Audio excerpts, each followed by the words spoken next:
like, wow, like y'all were developers, y'all knew the game was like this, and y'all wanted people to just pay first, and then, you know, be like, oh, we're sorry, we'll try to fix it later, you know. And I'm like, what other industry does that work? You give me a broken product and promise me you'll fix it later, and then just want me to sit and accept it. So like, that left us bad taste in our mouth. All right, y'all, welcome to the channel. We're live today. We're gonna come talk to y'all about video games. We love video games. In particular, Cyberpunk 2077. It's been a lot of talk about this video game. Tons of talk. We played it, we beat it. We played it on PC. So we're gonna talk about our experience on PC. So kind of start us off, man. So I feel like it's like a book quote, like where do you start, like from the beginning? So I feel like we gotta start from the beginning.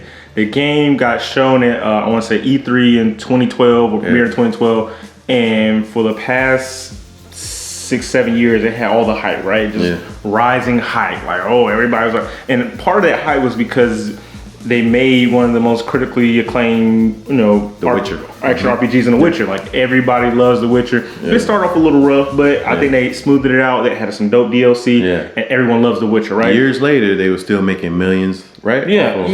Off of Witcher 3. Like, they've made millions continually for Witcher 3. And so CD Projekt Red had all the hype. They had the hype, they had the customer buy-in, like people, you know, trusted them.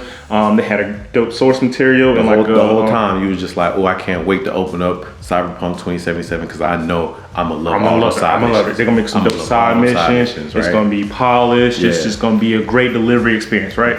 So, you know, you come into that, it gets delayed 3, 4, 11 times, you know, and finally we get the game, you know, and you know, I think it was a good thing you pointed out earlier that we played the game on PC with some decent specs, right?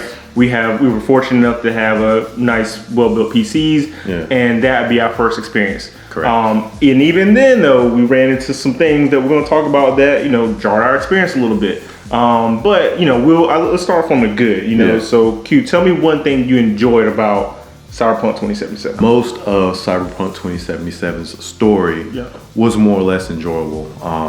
It had decent characters. The supporting cast of characters were probably more interesting than the main the character you start off as. The Johnny Silverhand was pretty cool. Like he eccentric. Other thing I really liked was the environment. Like I felt Night City. Night City was dope. Environmentally, I was happy with this game. Same. I felt like I was a hacker. I felt like I had the abilities that they created in the game. It made you want to explore, right? So it made me want to be like, okay, cool. What's in this district? All right, well, who's over here? Right. You know, who are the players over here? What's up with Jig Street? Jig Street. You know, in the Nomad Land, or like, you know, oh, everybody's got these really sleek looking cars. I must be in the Corpo area. So, yes, the environment was very well polished and made you feel like you want to be, like you said, in a Blade Runner type of environment. When everything was running well, again, we're on PC, so if you got a chance to turn on some of the ray tracing features and the lighting, it was beautiful. It's one of those games where you definitely want to experience the ray tracing features, even if it hits performance a little bit, because it looks really good. Obviously, it's not a first-person shooter, so you're not worried about refresh rate frames. So you just want to experience the game, and that actually helps immersion, right? Like it gets you even more immersed in the game because of how beautiful it looks. You can tell that they put a lot of time and effort in the look of the game. So those are the plus items. Those are the plus items. So, you know, if that was a good, let's get into the bad. All right. There's the feeling of being overpowered very quickly. Yes. Right? So, like, after maybe about 40, 50 hours digging in and specializing in one thing, like, I put a lot of emphasis on, like, hand-to-hand combat. And, like, probably midway through, I was just two-piecing everybody, bro. I was walking, out. Like, and it was just like, cool, because I put effort in it, but it was like, where's the challenge, you know? And there were some story beats where I couldn't, you know, just two-piece everybody, but a high percentage of the side missions, I was really able to run at somebody's spot and 10 dudes in there and throw 20 punches and be done. And so that was like, okay, like, you know. I put most of my points, like building my character up, in intelligence, which is basically like hacking, and then a decent amount went into like stealth. So basically I was playing the shadows, quick hacking people, like because everyone's connected, right? So then like you're like, oh, I want to blind them because they have cybernetic eyes or something like that. So I blind somebody or I overheat someone. And after probably like 20 plus hours, I think I did a total of like 60 total playthrough. And after like 20 hours, like if I burn somebody, they usually died at that one. Yeah, like that was it. And so again, and maybe sometimes it might have took it twice, but it almost seemed like the villains like never leveled up. Yeah, like they were never strong. Especially the grunts, like maybe I got strong too fast. Yeah, I don't know. Or maybe we need to turn the settings up, right? Maybe if we do our second playthrough, because did you normal? I did normal. So maybe I need to do hard. Like if I want a little bit more challenge, but like normal is usually like some resistance, but like I felt slight resistance. Yeah. So maybe if I want, maybe hard is normal in this game. Maybe so, I don't know. They might have to, retool some things. Okay, so this is personally, I don't know if you do, but the driving, like. Oh yeah, driving was whack, bro. Terrible.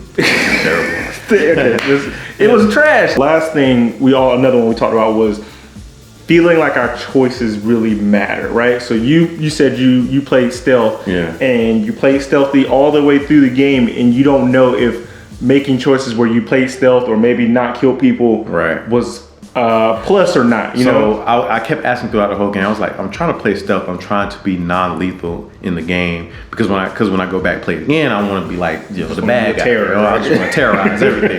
So like, let me play through slow and methodical in my first round, so that when I go back the second time, I can just kind of bulldoze and do whatever I want.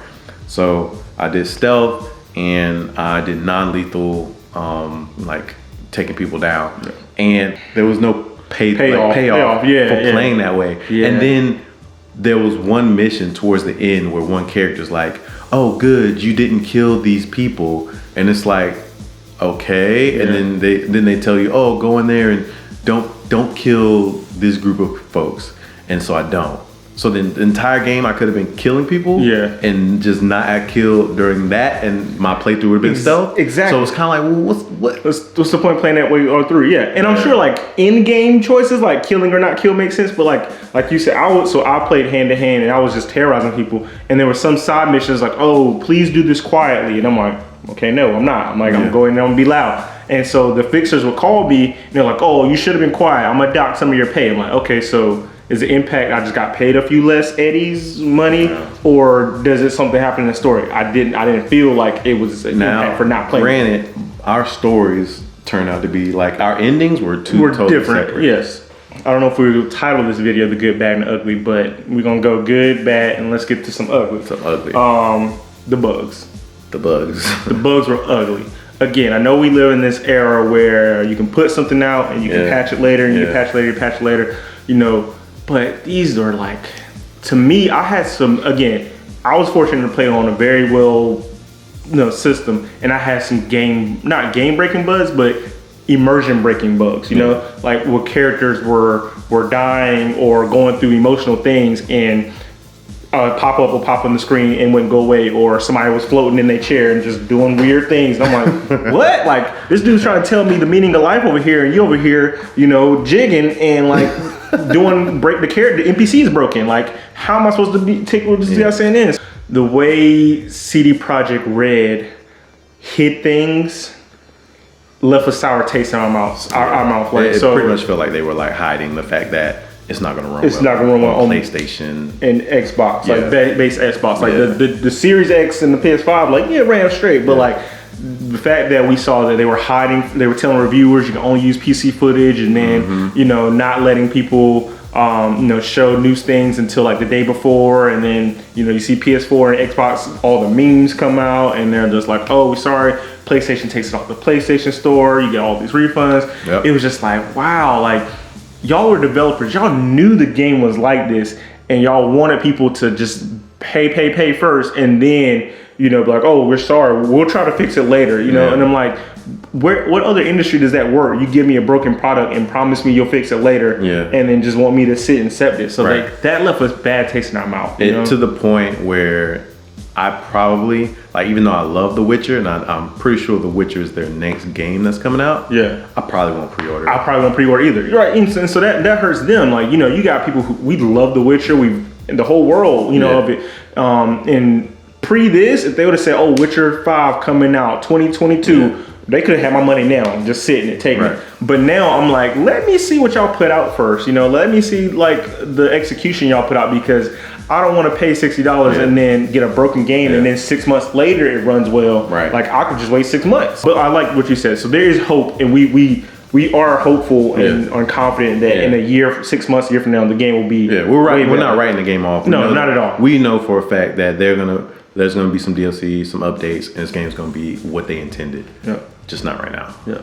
So tell us about your Cyberpunk 2077 experience. Yeah. Did you want to play the game, but you saw all the negative press around it and you paused? Did you play it and then didn't enjoy it and, you know, feel some type of way? Or were you able to overlook most of this stuff and still have a really great experience, you know? Yeah.